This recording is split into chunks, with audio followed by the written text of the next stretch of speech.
നമസ്കാരം, ഭാരത് ലൈവിലേക്ക് സ്വാഗതം. നമസ്കാരം.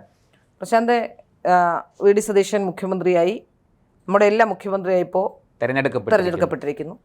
ഏതായാലും വലിയ ആശങ്കകളായിരുന്നു കഴിഞ്ഞ കുറേ ദിവസമായി.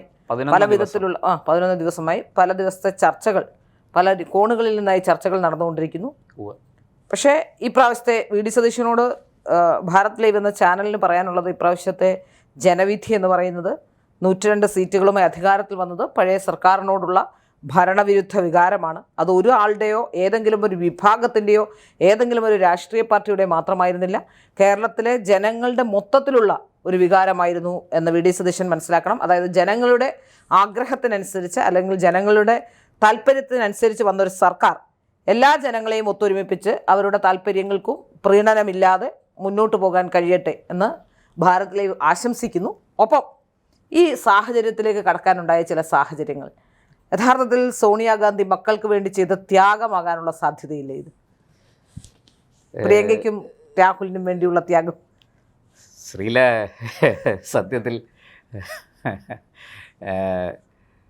തീർച്ചയായിട്ടും ഞാൻ ആ ഉത്തരത്തിലേക്ക് വരാം. അതിനു മുമ്പ് ശ്രീല പറഞ്ഞതുപോലെ നിയുക്ത മുഖ്യമന്ത്രി ശ്രീ വി ഡി സതീശന് എല്ലാവിധ വിജയാശംസകളും നേരുകയാണ്. അദ്ദേഹത്തിന് കേരളത്തിൻ്റെ ഒരു നല്ല മുഖ്യമന്ത്രിയായി ശോഭിക്കാൻ കേരളത്തിൻ്റെ മുഴുവൻ ജനങ്ങളെയും ഒരുപോലെ പരിഗണിക്കുന്ന, ഒരുപോലെ പരിപാലിക്കുന്ന ഒരു മുഖ്യമന്ത്രിയായി അദ്ദേഹം ആരോടും കടക്ക് പുറത്ത് പറയാതെ എല്ലാവരെയും ചേർത്ത് പിടിക്കുന്ന ഒരു മുഖ്യമന്ത്രിയായി അദ്ദേഹത്തിന് ശോഭിക്കാൻ കഴിയട്ടെ എന്ന് ആശംസിക്കുകയാണ്. സത്യത്തിൽ കോൺഗ്രസ് ഹൈക്കമാൻഡ് ഒരു നല്ല തീരുമാനമെടുത്തു എന്ന് തന്നെയാണ് എനിക്ക് തോന്നുന്നത്. അതിൻ്റെ കാരണങ്ങളിലേക്ക് ഞാൻ വരാം. അല്ല, ഒരു നല്ല തീരുമാനമാണ്. എന്താണെന്നും കൂടി ആദ്യം അത് പറയാം.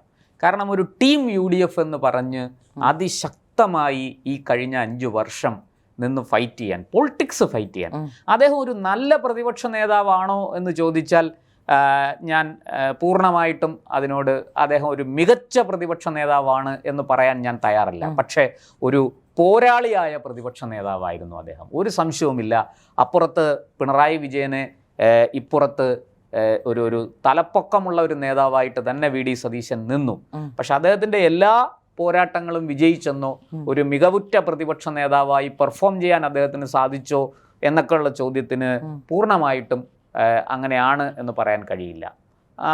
രമേശ് ചെന്നിത്തലയും ഒട്ടും മോശമായിരുന്നില്ല, നല്ല പ്രതിപക്ഷ നേതാവ് തന്നെയായിരുന്നു. പക്ഷെ അവിടെയും രമേശ് ചെന്നിത്തല പ്രതിപക്ഷ നേതാവായിരുന്നപ്പോൾ വലിയ രീതിയിലുള്ള ഗ്രൂപ്പിസം, അദ്ദേഹത്തെ സപ്പോർട്ട് ചെയ്യാൻ ഒരുപക്ഷെ അദ്ദേഹം പറഞ്ഞ ഒരു കാര്യങ്ങൾക്ക് സപ്പോർട്ട് ഉണ്ടായിരുന്നില്ല എന്നുള്ളതാണ് ഏറ്റവും പ്രധാനപ്പെട്ട കാര്യം. അതിന് കാരണങ്ങളുണ്ട്, ഞാൻ അതിലേക്ക് വരാം.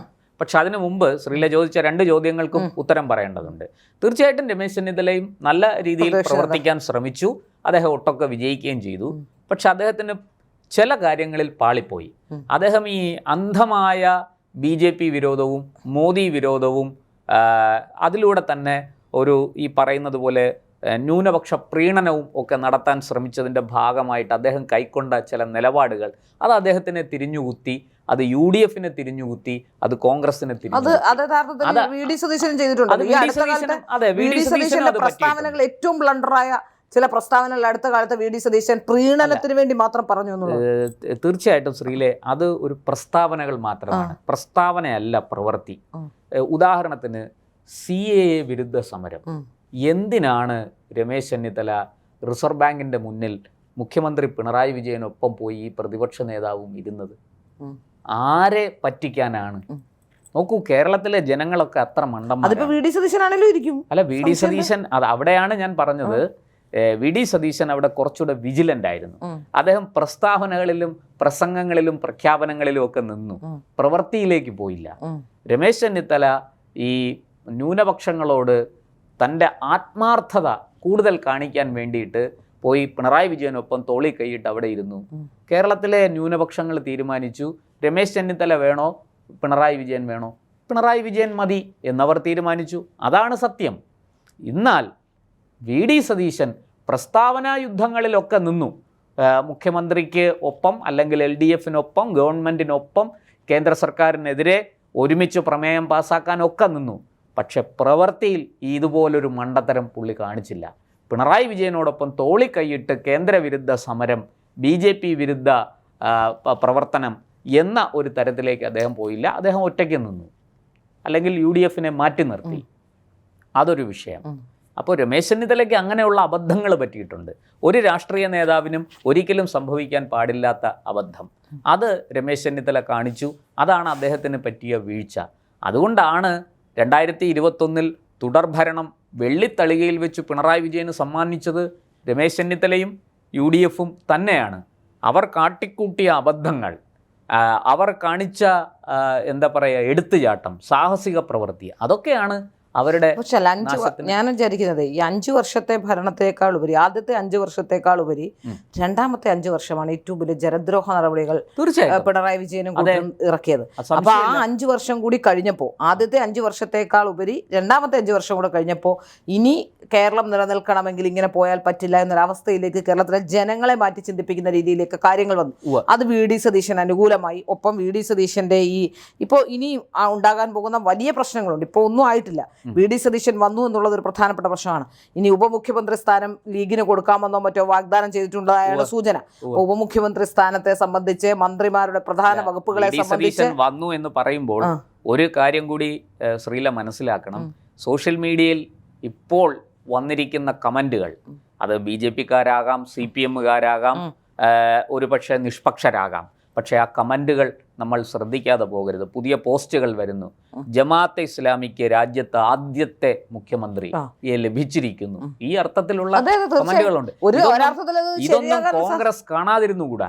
ഇതൊന്നും കോൺഗ്രസ് മാത്രമല്ല, ശക്തി ക്ഷയിച്ചു പോയ കോൺഗ്രസിനെ സംബന്ധിച്ചിടത്തോളം. ഇപ്പൊ ഞാൻ ചോദിച്ചത് അതുകൊണ്ടാണ് സോണിയാഗാന്ധിയുടെ കാര്യം ചോദിച്ചത്. സോണിയാഗാന്ധിയുടെ 2 മക്കൾക്കും ജയിക്കണമെങ്കിൽ കേരളത്തിൽ വരേണ്ട അവസ്ഥയിലെത്തി. അമേഠിയിൽ നിന്ന് ഇവിടെ വന്ന് തീർച്ചയായിട്ടും ഇത് വാസ്തവത്തിൽ VD സതീശനെ തിരഞ്ഞെടുക്കുന്നതിൽ കോൺഗ്രസ് ഹൈക്കമാൻഡ് ലീഗിൻ്റെ നിലപാടുകൾക്ക്, സമ്മർദ്ദങ്ങൾക്ക് വഴങ്ങി എന്ന വിശകലനം തെറ്റില്ല.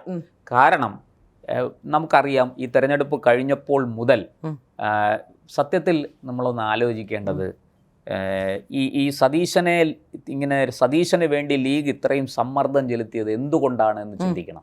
എന്നാൽ തെരഞ്ഞെടുപ്പിന് മുമ്പ് നമ്മൾ കണ്ടത് PK കുഞ്ഞാലിക്കുട്ടിയും അതുപോലെയുള്ള ലീഗിലെ നേതാക്കളുമൊക്കെ രമേശ് ചെന്നിത്തലയുമായിട്ട് വളരെ അടുപ്പത്തിലായിരുന്നു. രമേശ് ചെന്നിത്തലയ്ക്ക് വേണ്ടി അവർ നിരന്തരം രംഗത്ത് വരുന്നതും ഒക്കെ നമ്മൾ കണ്ടതാണ്. പക്ഷേ അവരെല്ലാം തെരഞ്ഞെടുപ്പ് കഴിഞ്ഞ്, അതായത് വോട്ടെടുപ്പ് കഴിഞ്ഞതോടുകൂടി അവരെല്ലാം VD സതീശന്റെ പാളയത്തിലേക്ക് മാറുന്ന കാഴ്ച കണ്ടു. ഇതെങ്ങനെ സംഭവിച്ചു? ഇതിൻ്റെ പുറകിൽ ആരാണ്? ഇത് സത്യത്തിൽ ലീഗിൻ്റെ ഒരു താല്പര്യപ്രകാരമാണോ, അതോ മറ്റാരെങ്കിലും ലീഗിനെ ഈ കാര്യത്തിൽ നിയന്ത്രിക്കുന്നുണ്ടോ, ലീഗിൻ്റെ പുറകിലുണ്ടോ എന്ന് സത്യത്തിൽ ഞാൻ കഴിഞ്ഞ ദിവസം നമ്മൾ ഈ ലീഗിനെ കുറിച്ച് ചർച്ച ചെയ്തപ്പോൾ ജമാഅത്ത് ഇസ്ലാമിയുടെ ഇൻഫ്ലുവൻസ്, PFIയുടെ ഇൻഫ്ലുവൻസ് ഒക്കെ നമ്മൾ പറഞ്ഞായിരുന്നു. നമ്മളിരുന്ന ഒരു വീഡിയോയിൽ ചർച്ച ചെയ്തപ്പോൾ പറഞ്ഞായിരുന്നു. അതിന് താഴെ വന്ന കമൻറ്റ് വളരെ അത്ഭുതാവഹമായിരുന്നു. കാരണം നിങ്ങളാരാണ് ലീഗിനെ കുറിച്ച് പറയാൻ? നിങ്ങളാരാണ് ഈ ലീഗിനെ സ്വാധീനിക്കുന്ന ജമാഅത്ത് ഇസ്ലാമിയെ? ഇങ്ങനെയുള്ള നിരവധി കമൻറ്റുകൾ. അത് സത്യത്തിൽ ഒരു ചൂണ്ടുപലകയാണ്. കാരണം ലീഗ് പഴയ ലീഗല്ല. ലീഗിന് ഒരുപാട് മാറ്റം സംഭവിച്ചിട്ടുണ്ട്. ആ മാറ്റത്തിന് കാരണം കേവലം പണ്ടൊക്കെ നമ്മൾ പറയും ഈ അബ്ദുൽ നാസർ മദനിയുടെ പ്രസംഗങ്ങളും മറ്റുമൊക്കെ ലീഗിനെ കുറച്ചൊക്കെ ലീഗിൻ്റെ സ്വഭാവത്തിൽ മാറ്റം വരുത്തി. അതല്ല, കേരളത്തിൽ വലിയ രീതിയിൽ മുസ്ലിം സമൂഹത്തിനിടയിൽ, മുസ്ലിം സമുദായത്തിനിടയിൽ ജമാഅത്ത് ഇസ്ലാമിയുടെ, പോപ്പുലർ ഫ്രണ്ട് ഓഫ് ഇന്ത്യയുടെ സ്വാധീനം ഉണ്ട്. എന്താന്ന് വെച്ചാൽ പോപ്പുലർ ഫ്രണ്ടിന് നേരിട്ട് പ്രവർത്തിക്കാൻ കഴിയാത്ത സാഹചര്യമാണ് എല്ലായിടവും ഉള്ളത്. അപ്പോൾ ആ പോപ്പുലർ ഫ്രണ്ടുകാരെല്ലാം വിവിധ രാഷ്ട്രീയ പാർട്ടികളിലേക്ക് ചേക്കേറിയിട്ടുണ്ട്. അതിൽ കൂടുതലും കോൺഗ്രസിലും LDF-ലുമാണ്. BJP-യിലേക്ക് അങ്ങനെ വന്നായിട്ട് നമുക്ക് അറിവില്ല, എന്നാലും കാണാം, ഉണ്ടാവാം, അറിയാൻ പറ്റില്ല കേട്ടോ. ആരൊക്കെ ഏതൊക്കെ മേലങ്കികളിലാണെന്ന് നമുക്ക് മനസ്സിലാക്കാൻ പറ്റില്ല. പല മേലങ്കിക്കാരും നേരത്തെ അണിഞ്ഞിരുന്ന മേലങ്കിയൊക്കെ മാറ്റി വെച്ചിപ്പോൾ മാധ്യമപ്രവർത്തകർ പോലും അതിലേക്ക് കയറി പറ്റുന്ന സാഹചര്യം ഉണ്ടായിട്ടുണ്ട്. അതുകൊണ്ട് നമുക്ക് പറയാൻ പറ്റില്ല, പറയാൻ കഴിയില്ല, ആരാണ് ഏതാണെന്ന് പറയാൻ കഴിയില്ല. അപ്പോൾ അതുകൊണ്ട് തന്നെ വലിയ സ്വാധീനം ഈ പോപ്പുലർ ഫ്രണ്ടിൻ്റെ ഒരു വലിയ പോപ്പുലർ ഫ്രണ്ട് നിരോധിക്കലും അന്ന് പോപ്പുലർ ഫ്രണ്ട് ആയിരുന്ന ആൾക്കാരൊക്കെ ഇച്ചിരൂടി വർഗീയതയും കടുത്ത തീവ്രവാദവും ഒക്കെയായി പല പാർട്ടികളിലുണ്ട്. അപ്പോൾ അത് സത്യത്തിൽ ഒന്ന് ആലോചിച്ച് നോക്കുക. ഒരു പാർട്ടിയുടെ ആഭ്യന്തര പ്രശ്നത്തിൽ ഇടപെടുക, അവിടെ ആര് മുഖ്യമന്ത്രിയാകണമെന്ന് തീരുമാനിക്കുക, ആ തീരുമാനിക്കുന്ന ഘട്ടത്തിലേക്ക് എത്തിച്ചേർക്കുക, അവരെ ഭീഷണിപ്പെടുത്തുക. യഥാർത്ഥത്തിൽ സോണിയാഗാന്ധിയെ ഭീഷണിപ്പെടുത്തുകയായിരുന്നില്ലേ വയനാട്ടിലെ കാര്യം പറഞ്ഞുകൊണ്ട്? അല്ല, സോണിയാഗാന്ധിയെ ഭീഷണിപ്പെടുത്തുകയായിരുന്നു എന്നുള്ളതിനേക്കാൾ ഞാൻ കാണുന്നത് കോൺഗ്രസിനെ മൊത്തത്തിൽ ഭീഷണിപ്പെടുത്തുകയായിരുന്നു, മുൾമുനയിൽ നിർത്തുകയായിരുന്നു. കാരണം ഇതിൽ ഏറ്റവും താല്പര്യമുള്ള സോണിയാഗാന്ധിയാണല്ലോ. അല്ല, അത് വയനാട് അങ്ങ് മറന്നേക്കൂ, അമേഠിയാക്കോ എന്നൊക്കെ പറയുമ്പോൾ അതെ, ഞാൻ അതാണ് പറയാൻ വന്നത്. അതായത് കൃത്യമായിട്ടും നമ്മൾ മനസ്സിലാക്കേണ്ടത് വി ഡി സതീശന് വേണ്ടി ഏറ്റവും കൂടുതൽ രംഗത്തിറങ്ങിയത് മുസ്ലിം ലീഗിന്റെ പ്രവർത്തകർ. അത് വെറും മുസ്ലിം ലീഗ് പ്രവർത്തകരല്ല, ജമാഅത്തെ ഇസ്ലാമിയുടെ മാധ്യമങ്ങളുണ്ട്. അതെ, മാധ്യമം, ജമാഅത്തെ ഇസ്ലാമിയുടെ ഫണ്ട് വലിയ രീതിയിലുള്ള ക്യാമ്പയിൻ നടന്നു. ആ ക്യാമ്പയിൻ എല്ലാം കോൺഗ്രസിനുള്ള ഒരു മുന്നറിയിപ്പാണ്. കോൺഗ്രസിനെ കൃത്യമായിട്ട് അവർ ബ്ലാക്ക് മെയിൽ ചെയ്യുക. അതായത് വയനാട് മറന്നേക്കൂ, അമേഠിയുടെ വയനാട് ഇനിയും, അതായത് പ്രിയങ്ക വയനാട് വന്നാൽ വയനാടിനെ ഞങ്ങൾ അമേഠിയാക്കും എന്നൊക്കെയുള്ള തരത്തിൽ വലിയ പോസ്റ്ററുകൾ കേരളത്തിൽ നിരന്നു. സോഷ്യൽ മീഡിയയിൽ അത്തരം ചർച്ചകൾ വന്നു. പലരും പ്രധാനപ്പെട്ട കാര്യമേ, ഇപ്പോൾ പണ്ട് നമുക്കറിയാം റായ്ബറേലി അമേഠി രണ്ട് സ്ഥലവും നമുക്ക് പണ്ട് എൻ്റെ ചെറുപ്പകാലത്ത് പോലും ഈ റായ്ബറേലി അമേഠി എന്ന് പറഞ്ഞാൽ നമ്മൾ ഈ പണ്ട് വോട്ടെണ്ണുന്ന സമയത്ത് അന്നൊക്കെ 2-3 ദിവസങ്ങളൊക്കെ എടുക്കും. പക്ഷേ ഈ റായ്ബറേലി അമേഠി അവർ ജയിക്കും എന്നുള്ളൊരു ചിന്ത ഉണ്ടായിരുന്നില്ല. അത് ആകെ പണി കിട്ടിയത് അടിയന്തരാവസ്ഥ കാലത്താണ് ഇന്ദിരാഗാന്ധിക്ക്. അതുപോലെ തന്നെ അതിനുശേഷം ഇപ്പോൾ അങ്ങനെ ഒരു മണ്ഡലം ഇന്ത്യയിൽ എവിടെയും കോൺഗ്രസിന് അവകാശപ്പെടാനില്ല. ആകെ അവകാശപ്പെടാനുള്ളത് വയനാട് മാത്രമാണ്. എപ്പോ ഏത് സ്ഥാനാർത്ഥിയെ നിർത്തിയാലും വയനാട് എന്ന് പറഞ്ഞാൽ കേരളത്തിലെ മലബാറും മധ്യ കേരളത്തിലെ ചില മണ്ഡലങ്ങളിലും ഒക്കെ എന്നാലും ഇല്ല, ഒരിക്കലും മാറില്ല. രൂപീകരിച്ച കാലം മുതൽ ഇന്ന് വരെ കോൺഗ്രസ് അല്ലാതെ ആരും ജയിക്കാൻ സാധ്യതയില്ലാത്ത ഒരു മണ്ഡലം വയനാട് മാത്രമേ ഉള്ളൂ. യഥാർത്ഥ മറ്റുള്ളവർക്കൊക്കെ എപ്പോഴെങ്കിലും ഒക്കെ ഒരു അല്ലെങ്കിൽ അതൊരു ഉറച്ച UDF മണ്ഡലമാണ്. അതിപ്പോൾ വളരെ കൃത്യമാണ് ലീഗ് മണ്ഡലമാണ്. കാരണം നിലമ്പൂർ ഉൾപ്പെടെയുള്ള നിയമസഭാ മണ്ഡലങ്ങൾ ചേർന്നതാണ് വയനാട്. അതുകൊണ്ട് തന്നെ വയനാട് നമ്മൾ രണ്ടാമതൊന്നും ആലോചിക്കേണ്ട. ലീഗ് വിചാരിക്കുന്നവർ മാത്രമേ അവിടെ വിജയിക്കുള്ളൂ. ലീഗ് വിചാരിച്ചാൽ പ്രിയങ്ക വയനാട് മത്സരിക്കാൻ എത്തിയാൽ ലീഗിന് വേണമെങ്കിൽ അതിനെ അമേഠിയാക്കി മാറ്റാം. അതെ, തീർച്ചയായും അങ്ങനെ ഒരു സാഹചര്യമുണ്ട്. അപ്പോൾ ഞാൻ പറഞ്ഞത് അത് തന്നെയാണ്. ഇതെല്ലാം കൂടെ വെച്ചുകൊണ്ട് കൃത്യമായൊരു ബ്ലാക്ക് മെയിലിംഗ് നടന്നിരിക്കുന്നു. ആ ബ്ലാക്ക് മെയിലിംഗിന്റെ ഭാഗമാണ് കോൺഗ്രസ് ഹൈക്കമാൻഡിന് ഒടുവിൽ ഇത്തരത്തിലൊരു തീരുമാനം എടുക്കാൻ നിർബന്ധിതരായത്. വേണമെങ്കിൽ അവർക്ക് ചെയ്യാമായിരുന്നു 2.5 വർഷം രമേശ് ചെന്നിത്തല മുഖ്യമന്ത്രിയായിരിക്കട്ടെ, 2.5 വർഷം അതിനുശേഷം വി ഡി സതീശൻ. കാരണം 10 വർഷത്തെ 5 വർഷം പ്രതിപക്ഷ നേതാവായിരുന്നത് രമേശ് ചെന്നിത്തലയാണ്. രമേശ് ചെന്നിത്തല നിരവധി കാര്യങ്ങളിൽ ഇടപെടുകയും രമേശ് ചെന്നിത്തലയുടെ വ്യക്തിപരമായ ജാഗ്രത കൂടി കൊണ്ടാണ് സ്പ്രിംഗ്ലർ ഉൾപ്പെടെ ഡാറ്റ വിൽപ്പന ഉൾപ്പെടെയുള്ള അഴിമതി പുറത്തു വന്നതും അത് തടയപ്പെട്ടതും ഒക്കെ അങ്ങനെയാണ്. ആഴക്കടൽ മത്സ്യബന്ധനം ഒക്കെ നമുക്ക് അറിയുന്നതാണ്. അപ്പോൾ രമേശ് ചെന്നിത്തലയ്ക്ക് വേണമെങ്കിൽ 2.5 വർഷം കൊടുക്കാമായിരുന്നു. 2.5 വർഷം വി ഡി സതീശൻ അങ്ങനെ ഒരു നിലപാടിലേക്ക് വളരെ തുടക്കത്തിൽ തന്നെ ഈ KC വേണുഗോപാലിന്റെ പേര് അവിടെ ചർച്ചയ്ക്ക് വരാതെ വളരെ കൃത്യമായിട്ട് ഇങ്ങനെ ഒരു നിലപാട് ഹൈക്കമാൻഡിന് എടുക്കാമായിരുന്നു. ഇതിപ്പോ ഹൈക്കമാൻഡ് സത്യത്തിൽ ഈ KC വേണുഗോപാലിന്റെ പേര് ഇവിടെ കൊണ്ടുവന്ന് വലിയ ചർച്ചയാക്കി മാറ്റി ഇതിനെ ഇത്രയും ദിവസം നീട്ടിയത് പോലും വി ഡി സതീശനെ മുഖ്യമന്ത്രിയാക്കാനുള്ള ഒരു തന്ത്രത്തിന്റെ ഭാഗമാണോ എന്ന് സംശയിക്കേണ്ടിയിരിക്കുന്നു. എന്തായാലും ഇപ്പോൾ ഈ പറഞ്ഞതുപോലെ കോൺഗ്രസ് ഇങ്ങനെ ഒരു തീരുമാനത്തിലെത്തി. വി ഡി സതീശൻ മുഖ്യമന്ത്രിയാകുന്നു. അതുകൊണ്ട് എന്താണ് സംഭവിക്കാൻ പോകുന്നതെന്നും കൂടി നമ്മൾ ഒന്ന് മനസ്സിലാക്കേണ്ടതുണ്ട്. ഒരു കാര്യം തീർച്ചയാണ്, കേരളത്തിലെ ഇടതുപക്ഷത്തിന് കനത്ത തിരിച്ചടിയാണിത്. ഒരു പക്ഷേ രമേശ് ചെന്നിത്തലയോ മറ്റാരെങ്കിലുമോ വന്നിരുന്നെങ്കിൽ, തിരുവഞ്ചൂർ രാധാകൃഷ്ണനോ ഒക്കെ വന്നിരുന്നെങ്കിൽ ഇടതുപക്ഷം ഇത്രയും ഭയപ്പെടണ്ട. പക്ഷേ ഇടതുപക്ഷം ഭയപ്പെടണം. ഈ പറഞ്ഞതുപോലെ V D Satheesan, KC Venugopal, K Muraleedharan ഇവരാരെങ്കിലുമൊക്കെയാണ് മുഖ്യമന്ത്രി ആകുന്നതെങ്കിൽ കേരളത്തിലെ ഇടതുപക്ഷത്തിന്റെ കഥ കഴിഞ്ഞു എന്ന് തന്നെ കരുതാം. ഈ വരാൻ പോകുന്ന 5 വർഷം തീർച്ചയായിട്ടും വി ഡി സതീശൻ നേരത്തെ തന്നെ പറഞ്ഞു, ഞങ്ങളുടെ കുട്ടികളെ പഞ്ഞിക്കിട്ടവരെ, ഞങ്ങളുടെ കുട്ടികളെ രക്ഷാപ്രവർത്തനം നടത്തിയവരെ ഒന്നും ഞങ്ങൾ മറന്നിട്ടില്ല. വളരെ കൃത്യമായിട്ട് അതിൻ്റെ എല്ലാ പ്രശ്നം എന്താ പറയുക, ബാക്കി എങ്ങനെയൊക്കെ ഫൈറ്റ് ചെയ്ത് നിൽക്കുമ്പോഴും ഈ അഴിമതി ഇല്ലാതെ കോൺഗ്രസ്സുകാർക്ക് ജീവിക്കാൻ പറ്റില്ല. അവിടെയാണ് ഒരു പ്രശ്നം വരാൻ പോകുന്നത്. അല്ല, അത് കോൺഗ്രസ്സുകാർക്ക് അഴിമതിയില്ലാതെ ജീവിക്കാൻ പറ്റില്ല.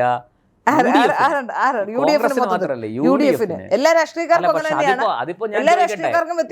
LDF എന്താ അഴിമതി മുക്തമാണ്, അഴിമതി അതൊക്കെ VS-നും അദ്ദേഹത്തിന് മുമ്പുമായിരുന്നു. പക്ഷേ ഇപ്പോ അങ്ങനൊന്നും അല്ല. ഇപ്പോ വളരെ കൃത്യമായിട്ട് എല്ലാവരും ഈ അമ്പ് കൊള്ളാത്തവരില്ല ഗുരുക്കളിൽ എന്ന് പറഞ്ഞതുപോലെ അഴിമതിയുടെ കറ പുരളാത്തവരില്ല ഇപ്പോൾ രാഷ്ട്രീയത്തിൽ. അതിനേക്കാളും ഒക്കെ ഞാൻ കാണുന്നത് വരാൻ പോകുന്ന 5 വർഷം ഒരു കേരളത്തിൽ ഒരു LDF വേട്ട തന്നെ നടക്കാൻ സാധ്യതയുണ്ട്.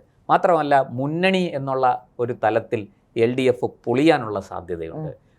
CPI വളരെ പെട്ടെന്ന് UDF-ൽ ഒരു ഇടം നേടാനുള്ള സാധ്യത തള്ളിക്കളയാൻ കേരള കോൺഗ്രസ് ചാടാൻ റെഡിയായിട്ട് നിൽക്കുകയാണ്. അവിടെ വേണ്ട. ഈ പറയുന്നത് പോലെ PJ ജോസഫിന്റെ മകൻ പഞ്ചാര വർത്തമാനമൊക്കെ പറഞ്ഞെങ്കിലും, അതായത് അവരെ ഇവിടെ വന്നാൽ ഞങ്ങൾ തെറ്റിദ്ധരുത്തി വന്നാൽ ഞങ്ങൾ സ്വീകരിക്കുമെന്നൊക്കെ പറഞ്ഞെങ്കിലും അത് കോൺഗ്രസും VD സതീശനും ഒക്കെ സമ്മതിക്കുമോ എന്നുള്ള കാര്യം, UDF-ന്റെ കൺവീനർ അടൂർ പ്രകാശ് അത് അംഗീകരിക്കുമോ എന്നുള്ളൊരു ചോദ്യമുണ്ട്. അതിന് അപ്പു ജോസഫ് മറുപടി പറയാറായിട്ടില്ല. അപ്പു ജോസഫിന് അതിനും മാത്രമുള്ള ഒരു രാഷ്ട്രീയ പാരമ്പര്യമോ അനുഭവജ്ഞാനമോ ഇല്ല എന്ന് തന്നെയാണ് എനിക്ക് തോന്നുന്നത്. ഇരിക്കട്ടെ, പക്ഷേ LDF-ന്റെ സ്ഥിതി വലിയ ദോഷത്തിലേക്ക് പോകും. പകരം VD സതീശനും കൂട്ടരും താല്പര്യപ്പെടുന്നത് ഒരു വശത്ത് BJP വളരട്ടെ എന്നായിരിക്കും അവർ ആഗ്രഹിക്കുക. കാരണം BJP-യുടെ വളർച്ച വലിയ തോതിൽ ന്യൂനപക്ഷ കൺസോൾട്ടേഷൻ ഉണ്ടാക്കുകയും അത് എക്കാലവും UDF-ന് അനുകൂലമായി നിലകൊള്ളുകയും ചെയ്യും. ആട്ടും തുപ്പും ചവിട്ടും തൊഴിയുമേറ്റ് ന്യൂനപക്ഷങ്ങൾ UDF-നൊപ്പം നിർത്താൻ, ആ ന്യൂനപക്ഷങ്ങളെ ഒപ്പം നിർത്താൻ ഉള്ള തന്ത്രങ്ങളായിരിക്കും VD സതീശൻ എന്ന മുഖ്യമന്ത്രിയുടെ തലച്ചോറിൽ വിരിയുക. അദ്ദേഹം വളരെ കൃത്യമായിട്ട് ഒരു വശത്ത് ഇപ്പോൾ തന്നെ കേരളത്തിൽ സത്യത്തിൽ ഒന്ന് ആലോചിച്ച് നോക്കൂ, BJP ജയിച്ച മണ്ഡലങ്ങളൊക്കെ ആരുടെ മണ്ഡലങ്ങളാണ്? LDF-ന്റെ CPM-ന്റെ മണ്ഡലങ്ങളാണ്, CPI-യുടെ മണ്ഡലങ്ങളാണ് അല്ലേ? അവിടെ നിയമമായാലും ശരി, നിയമമൊക്കെ പണ്ട് UDF ജയിച്ചിരുന്നു, കോൺഗ്രസിന്റെ കയ്യിലായിരുന്നു എന്നൊക്കെ പറഞ്ഞു. പക്ഷെ ഇന്ന് അങ്ങനെയല്ല. അത് ഒരു ഉറച്ച LDF കോട്ടയായിരുന്നു. ആ ഉറച്ച LDF കോട്ടയിലാണ് വലിയ വിള്ളൽ വീഴ്ത്തിക്കൊണ്ട് BJP കടന്നു കയറുകയും അവിടെ കോൺഗ്രസ് നാമാവിശേഷമായി, പക്ഷെ BJP കടന്നു കയറുകയും വിജയിക്കുകയും ചെയ്തത്. അതുപോലെ കഴക്കൂട്ടത്ത്, അതുപോലെ ചാത്തന്നൂര്, മാത്രമല്ല പല LDF CPM മണ്ഡലത്തിലും BJP കാര്യമായി മുന്നേറ്റം കാഴ്ചവെച്ചിട്ടുണ്ട്.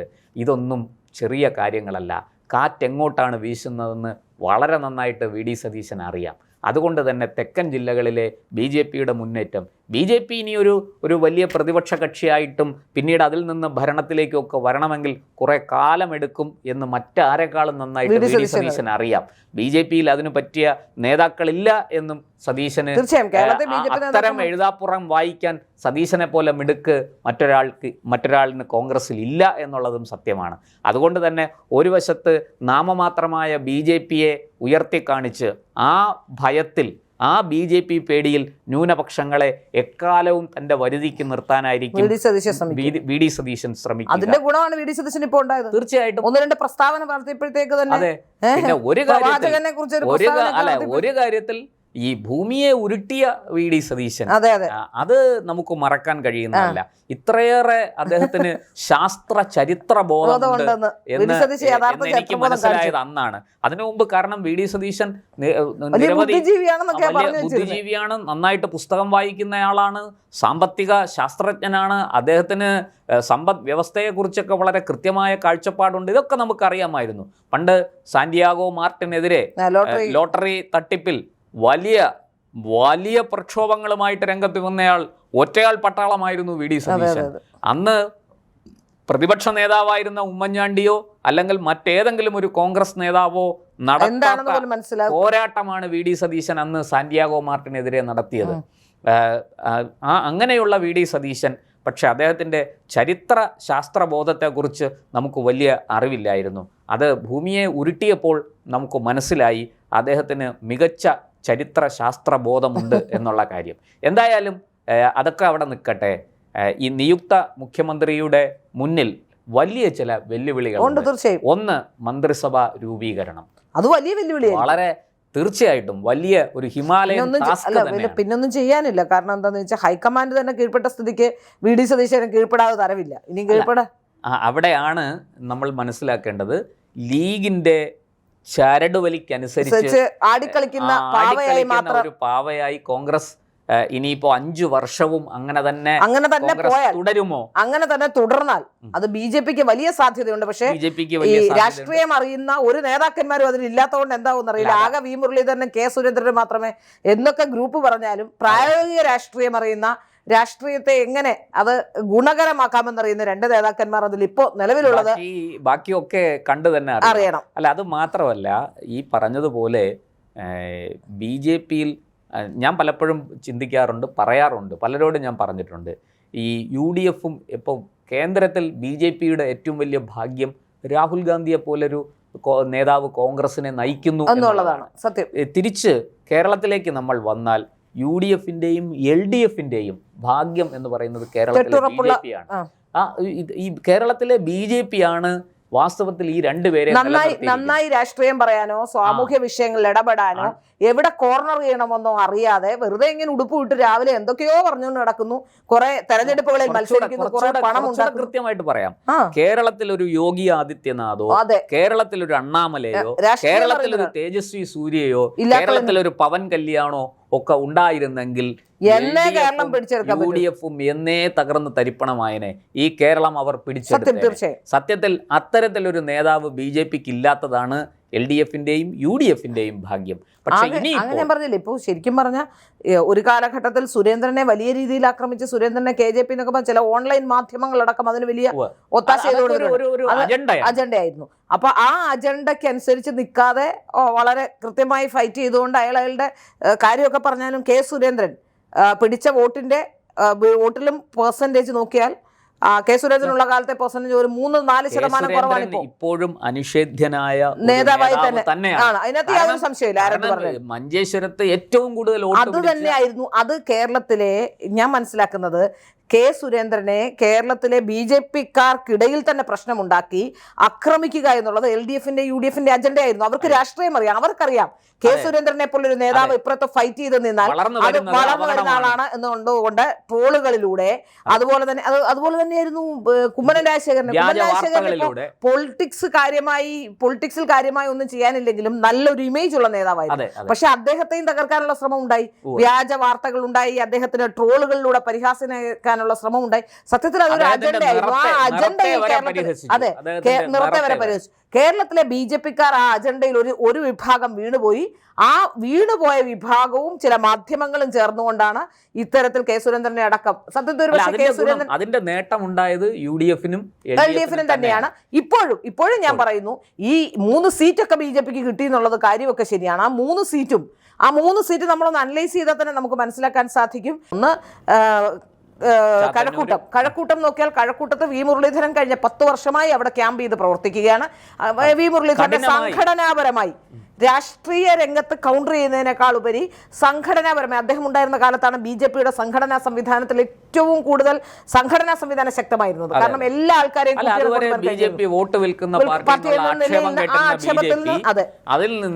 മുക്തമായത് വി മുരളീധരന്റെ കാലത്ത് രീതിയിലേക്ക് വന്നത്. അതിനുശേഷം നമ്മൾ നോക്കിയാൽ നേമത്ത് പൊതുവെ ഒരു ജയിക്കാവുന്ന മണ്ഡലമാണ്, സാഹചര്യമുണ്ട്. അവിടെ ചില പ്രശ്നങ്ങൾ കൊണ്ടാണ്. പിന്നെ ഈ പ്രാവശ്യം എന്ന് പറയുമ്പോൾ അവിടെ ചില ഗ്രൂപ്പിസങ്ങളും അതൊക്കെ ബി ജെ പിക്ക് ഉള്ളിലെ വോട്ടിന്റെ അതുണ്ട്, ആഭ്യന്തര പ്രശ്നങ്ങളുണ്ടായിരുന്നു. ബി ജെ പിക്ക് ജയിക്കാൻ സാധ്യതയുള്ള മണ്ഡലമാണ്. അത് മറ്റൊന്നും കൊണ്ടല്ല. നിയമത്ത് ജയിക്കാൻ സാധിച്ചതും ഇപ്പോൾ ഒരുപക്ഷെ കെ മുരളീധരനെ പോലുള്ള ഒരാൾ അവിടെ മത്സരിക്കാൻ വരാതിരുന്നത് ശബരിനാഥിന് ഇട്ടതൊക്കെ പേടിച്ചിട്ട് തന്നെയാണ്. അത് ഒരുപക്ഷെ രാജീവ് ചന്ദ്രശേഖറിന്റെ ഓറയോ, രാജീവ് ചന്ദ്രശേഖരനെ സംബന്ധിച്ചിടത്തോളം അദ്ദേഹം കുറച്ചുകൂടി പ്രഗത്ഭനാണെന്നുള്ള ചിന്തയിലൊക്കെ പേടിച്ച് മാറിയതാവാം. മറ്റൊരാളെ നിർത്തി അവിടെ തോൽപ്പിക്കാനുള്ള ശ്രമം ഒരുപക്ഷെ ഉണ്ടായിരുന്നിരിക്കാം. പക്ഷേ എങ്കിൽ പോലും അവിടെ നേമത്ത് BJP മണ്ഡലമാണ് പൊതുവെ. അടുത്തത് ചാത്തന്നൂരിൽ ഈ ഗോപകുമാർ എന്ന് പറയുന്ന ആൾ അവിടുത്തെ SNDPയുടെ അടക്കമുള്ള പ്രവർത്തകനായിരുന്നു, നേരത്തെ കോൺഗ്രസ് പ്രവർത്തകനായിരുന്നു, സംഘടനാ പ്രവർത്തനം ചെയ്യാൻ അറിയുന്ന ആളാണ്, അധ്യാപകനായിരുന്നു. ഒരുപാട് ഘടകങ്ങളുണ്ട്. അത് BJPയുടെ വലിയ വിജയമോ? അത് മാത്രമല്ല, അവിടെ UDF-ഉം LDF-ഉം നിർത്തിയ സ്ഥാനാർത്ഥികൾ രണ്ടുപേരും മണ്ഡലത്തിന് പുറത്തുള്ളവരായിരുന്നു. ഇദ്ദേഹം മാത്രമാണ് ആ മണ്ഡലത്തിലെ. അതൊരു പക്ഷേ ഞാനത് BJPയുടെ രാഷ്ട്രീയ വിജയം, ഈ 3 വിജയങ്ങളെയും BJPയുടെ രാഷ്ട്രീയ വിജയമായോ, ഇപ്പോൾ ചില സോഷ്യൽ മീഡിയയിലൊക്കെ ചില മാസ്റ്റർ ബ്രെയിനുകൾ ഇവരാണ് ജയിപ്പിച്ചത്, അങ്ങനെയാണ് സംഭവമാണോ, അതൊന്നും BJPയുടെ രാഷ്ട്രീയ വിജയമായി കണക്കാക്കാനേ കഴിയില്ല. ഇപ്പോഴത്തെ സാഹചര്യത്തിൽ BJPക്ക് 10-ലധികം സീറ്റ് നേടാവുന്ന സമയമായിരുന്നു. ഈ ഭരണവിരുദ്ധ വികാരമുണ്ട്, BJPയെ ജനങ്ങൾ ട്രസ്റ്റ് ചെയ്തിരിക്കുന്നു, BJP ജയിക്കുമെന്നൊരു സാഹചര്യം വ്യക്തമായിട്ട് പറയാം. പാലക്കാട് BJP ജയിച്ചിരുന്നെങ്കിൽ അത് BJPയുടെ രാഷ്ട്രീയ വിജയമായിരുന്നു. അതെ. ഇപ്പൊ തൃശ്ശൂര് BJP ജയിച്ചിരുന്നെങ്കിൽ BJP രാഷ്ട്രീയ വിജയമായിരുന്നു. പക്ഷെ അവിടെ ഒന്നും BJPക്ക് വിജയിക്കാൻ പറ്റില്ല. വട്ടിയൂർക്കാവ് BJP വിജയിച്ചാൽ അതൊരു രാഷ്ട്രീയ വിജയം കൂടിയാണ്. അങ്ങനെയുള്ള മണ്ഡലങ്ങളിൽ BJPക്ക് ജയിക്കാൻ സാധിച്ചില്ല. BJP എന്തുകൊണ്ട് 3 സീറ്റിലെ വിജയത്തെക്കാൾ കൂടുതൽ BJP ഈ 137 സീറ്റുകളിലെ പരാജയത്തെക്കുറിച്ച് അന്വേഷിക്കേണ്ടത്, അതിന്റെ കാരണങ്ങളാണ് BJP തേടേണ്ടത്. അതവിടെ നിൽക്കട്ടെ. എന്തായാലും ഇപ്പോൾ കേരളത്തിലെ ഈ മുഖ്യമന്ത്രിയായി തിരഞ്ഞെടുക്കപ്പെട്ട VD സതീശന്റെ മുന്നിൽ വലിയ വെല്ലുവിളികളുണ്ട്. ഏറ്റവും വലിയ വെല്ലുവിളി ഈ പറഞ്ഞതുപോലെ ഒരു കൃത്യമായി ഒരു മന്ത്രിസഭ രൂപീകരിക്കുക എന്നുള്ളതാണ്. അത് മാത്രമല്ല, യോഗ്യരായ ആൾക്കാരെ അവർക്ക് അർഹിക്കുന്ന വകുപ്പുകൾ കൊടുത്ത് അവരെ ചുമതല ഏൽപ്പിക്കുക. ഇപ്പോൾ ഉദാഹരണത്തിന് ഇന്നിപ്പോൾ കേരളം വലിയ പ്രതിസന്ധി നേരിടുന്നു സാമ്പത്തികമായി. അപ്പോൾ ഈ ധനകാര്യ വകുപ്പ് ആരെ ഏൽപ്പിക്കും എന്നുള്ളതൊരു വലിയ ചോദ്യമാണ്. ഇന്ന് കോൺഗ്രസ്സിന് അത് ഘടകകക്ഷികൾക്ക് കൊടുക്കാതെ കോൺഗ്രസ് തന്നെ ഏറ്റെടുത്ത് കോൺഗ്രസിനുള്ളിലെ ഏറ്റവും മികച്ച, ഏറ്റവും നല്ലൊരു അഡ്മിനിസ്ട്രേറ്റർ പദവിയിൽ ഇരിക്കാൻ യോഗ്യതയുള്ള, കഴിവുള്ള ഒരാളിനെ ആ സ്ഥാനത്തേക്ക് നിയോഗിക്കണം. അതുപോലെ മുഖ്യമന്ത്രി തന്നെ ആഭ്യന്തര വകുപ്പ് കൈകാര്യം ചെയ്യുമോ, അതോ മുമ്പ് ആഭ്യന്തര വകുപ്പ് മികച്ച രീതിയിൽ കൈകാര്യം ചെയ്ത് നല്ല പേരെടുത്ത രമേശ് ചെന്നിത്തലയ്ക്ക് ആ വകുപ്പ് കൊടുക്കുമോ? ഇതൊക്കെ വലിയ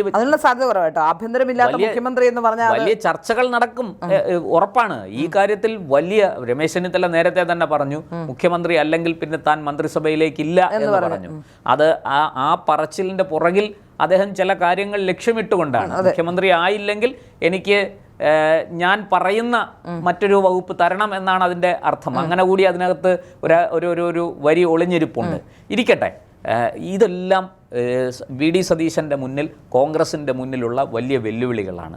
പിന്നെ മറ്റൊന്ന്, ഈ പറഞ്ഞതുപോലെ സമ്പദ് വ്യവസ്ഥ കേരളം മുടിഞ്ഞു മുണ്ടക്കോലായി നിൽക്കുകയാണ്. എന്ത് ചെയ്യേണ്ടതെന്നറിയില്ല. ലക്ഷം കോടിയുടെ കടം, പറഞ്ഞതുപോലെ 6 ലക്ഷം കോടി രൂപയുടെ കടം, അതുപോലെ തന്നെ നികുതി പിരിവ് മുഴുവനും മുടങ്ങിക്കിടക്കുന്നു. കുടിശ്ശിക, വലിയ തുക കുടിശ്ശികയാണ്.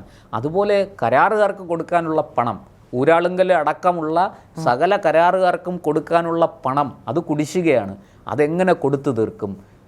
അതുപോലെ തന്നെ സർക്കാർ ജീവനക്കാരുടെ ശമ്പളം, പെൻഷൻകാരുടെ പെൻഷൻ, ക്ഷേമ പെൻഷനുകൾ, മറ്റ് അടിസ്ഥാന സൗകര്യ വികസനം, ഇതിനൊക്കെ എങ്ങനെ പണം കണ്ടെത്തും?